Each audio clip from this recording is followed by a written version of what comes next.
Good afternoon and good evening, guys, based on the time zones you all are coming from. So, guys, before we start with the session, can you all please give me a quick information if you all can see my screen and hear me loud and clear as well? Perfect. Thank you so much for the confirmation, everyone. So, my name is Neeraj Khedia, and I have been working in this IT industry for more than 13 years now. So, the main agenda for today's session is we are going to discuss on Apache Pig, what exactly it is, and then we are going to discuss on Apache Pig modes, the features of Apache Pig, Apache Pig installation, Apache Pig architecture, Apache Pig advantages, Pig versus MapReduce, and a small hands-on if the time allows.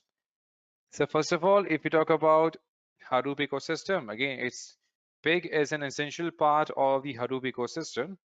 So if we talk about Pig, now programmers, they have always faced difficulties in writing MapReduce task as it requires Java or Python programming knowledge. And then for them, Apache Pig has been a savior. So basically, Pig is a high-level data flow language, whereas MapReduce is a low-level data processing diagram, correct? And then without writing the complex Java implementations in MapReduce, programmers can achieve the same implementation very easily using Pig Latin.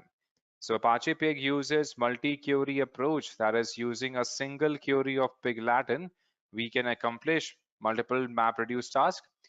And basically here it reduces the length of the entire code by more than 20 times. And therefore Pig reduces the development period by almost 16 times. And Pig provides many built-in operators, so we can have multiple operations performed, like we can work with joins, filters, ordering, sorting, etc. Whereas to perform the same function in MapReduce, we have to go through multiple lines of code, and that becomes a more hectic task as compared to Pig. And in addition, it provides nested data types, like we have tuples, bags, and maps that are missing from MapReduce. So basically we had, as we discussed, Pig is basically a platform used to analyze large data sets, representing them as data flows. And it is designed to provide an abstraction over MapReduce, reducing the complexities of writing a MapReduce program. And we can perform data manipulation operations very easily in Hadoop by using Apache Pig.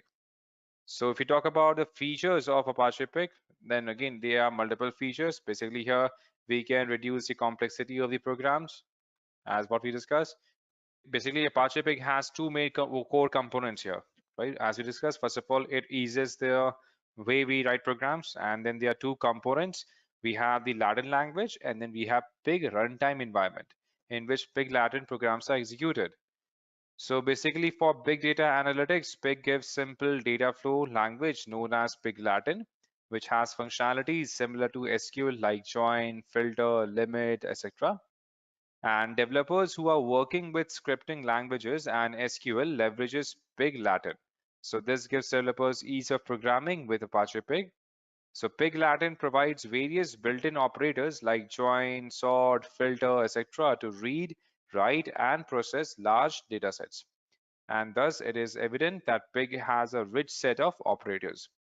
And programmers write scripts using Pig Latin to analyze data, and these scripts are internally converted to map and reduce tasks by Pig MapReduce tasks. That was again, and that's why before Pig, writing MapReduce tasks was the only way to process the data stored in the HDFS.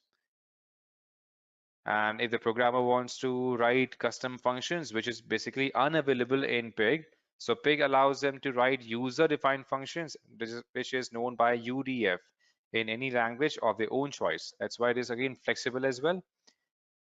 And Pig can process any kind of data. So for example, it can process semi-structured, structured, or unstructured data sets. And that's why again it is extensible as well. And we know that 10 lines of Pig code is equal to 200 lines of MapReduce code. That makes it much easier as well. And in terms of optimization, basically Pig automatically optimizes a task before execution, and that's why it has automatic optimization included. And basically here it allows the developers to extract data performing all the operations on the data and dump the data in the required format in the HDFS. That is in the same. That is by using the same ETL as an extract load concept. Extract, transform, and load.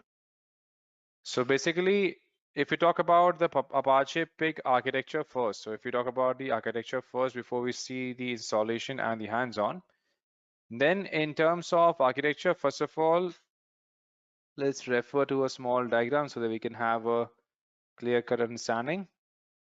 Now, here we can, now for writing a pig script, we need to have a pig Latin language, and to execute them, we need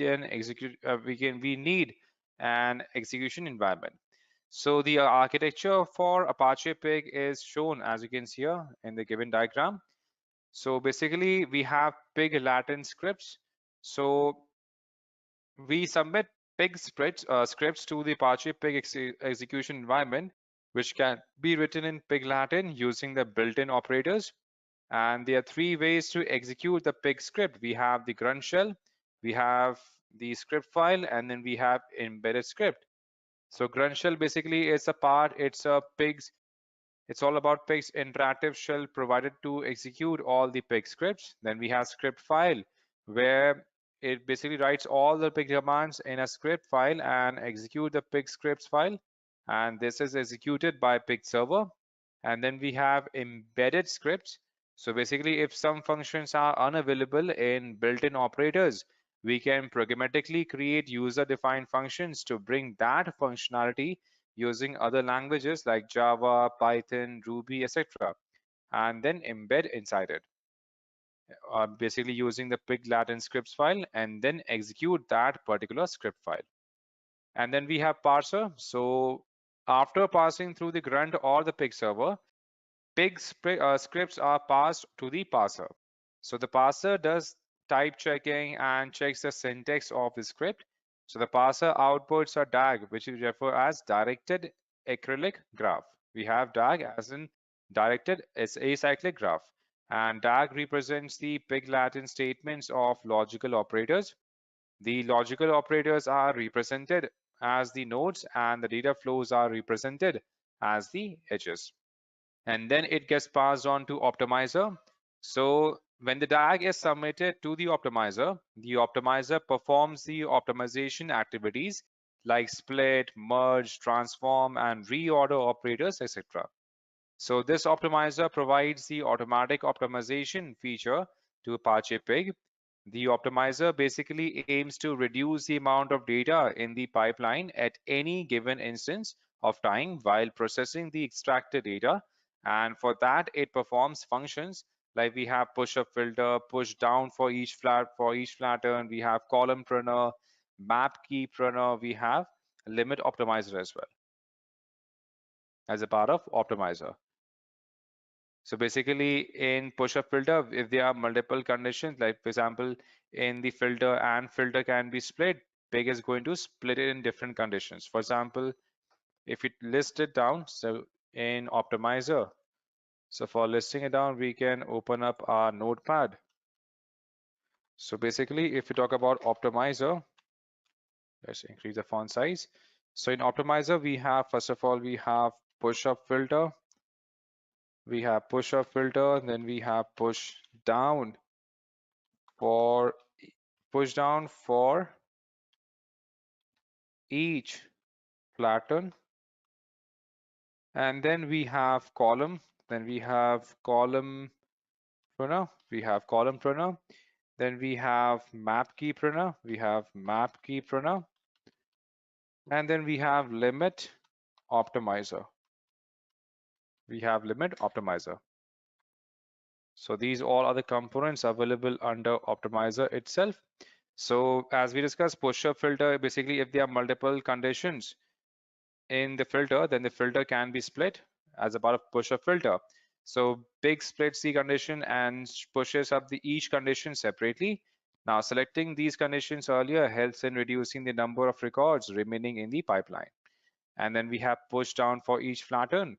So basically applying flatten, which produces a cross product between a complex type such as a tuple or a bag and the other fields in the record as late as possible in the plan.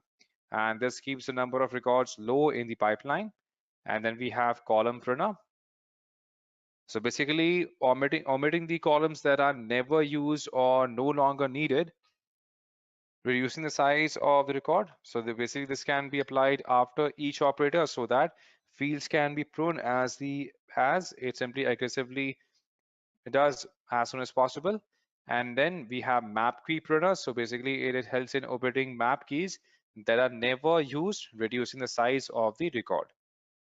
And then we have limit optimizer. Basically, if the limit operator is immediately applied after a load or sort operator, so Pig is going to convert the load or sort operator into limit sensitive implementation, which does not require processing the whole data set, and applying the limit earlier reduces the number of records.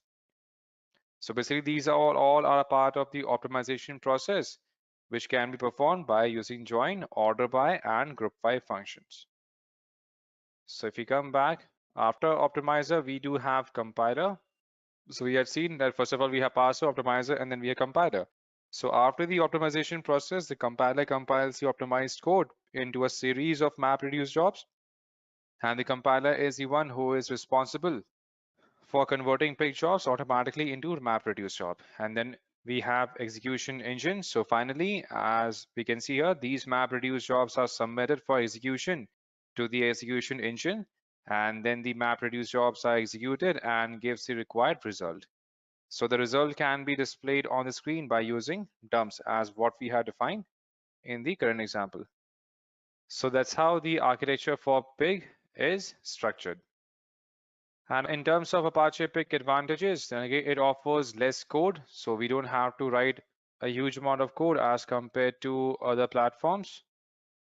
And it offers code reusability, so the Pig code is flexible enough to reuse again. And it offers nested data types, like we have the Pig provides a useful concept of nested data types, like we have tuple, bag, and map as well that we can make use of. So if we talk about tuple, so tuple is basically an ordered set of fields which may contain different data types for each field type. So a tuple is basically represented by, again, by the simple bracket. And basically a tuple is basically a set of cells from a single row. And the elements inside a tuple does not necessarily need to have a schema attached to it. And then if you talk about bag, then bag is basically a collection of a set of tuples. And these tuples have a subset of rows or entire rows of a table. A bag can contain duplicate tuples, and it is not mandatory that they need to be unique. Just like we have sets. And then we have map also available. Like map is basically a key value pair used to represent data elements. So the key must be a character array, and it should be unique like all the other column names. So it can be indexed, and the value associated with it can be accessed on the basis of the keys. Just like we refer to the index value for each and every item stored in an array. Same way we have map as well. And now if we compare Apache Pig versus MapReduce, then we had discussed that basically programmers, they have faced difficulty writing MapReduce task as it requires Java or Python programming language. Now for them, Apache Pig is basically a savior. So basically we know that Pig Latin is basically a high level language, and without writing complex Java implementations in MapReduce, programmers can achieve the same implementation very easily using Pig Latin. And Apache Pig uses multi-query approach, that is using a single query of Pig Latin, we can accomplish multiple MapReduce tasks, which reduces the length of the code by almost 20 times. Hence, this reduces the development period by almost 16 times. And Pig provides many built-in operators to support data operations like joins, filters, ordering, sorting, etc. Whereas to perform the same function in MapReduce is basically a humongous task. And performing a join operation in Apache Pig is simple, whereas it is difficult in MapReduce to perform a join operation between the given data sets, as it requires multiple MapReduce tasks to be executed sequentially to fulfill the given job. And in addition, it also provides nested data types like tuples, bags, and maps that are missing from MapReduce, as what we have discussed. Perfect. So let's do one thing. Let's see how we can get started with the installation of Pig on top of the Linux platform that we want to get started with. So Pig is basically a component of Big Data that we had discussed. And now, if you are looking to install Pig, again, we can do that locally on a server. We can do that. Or we can make use of the cloud computing platforms. We can choose any cloud computing platforms.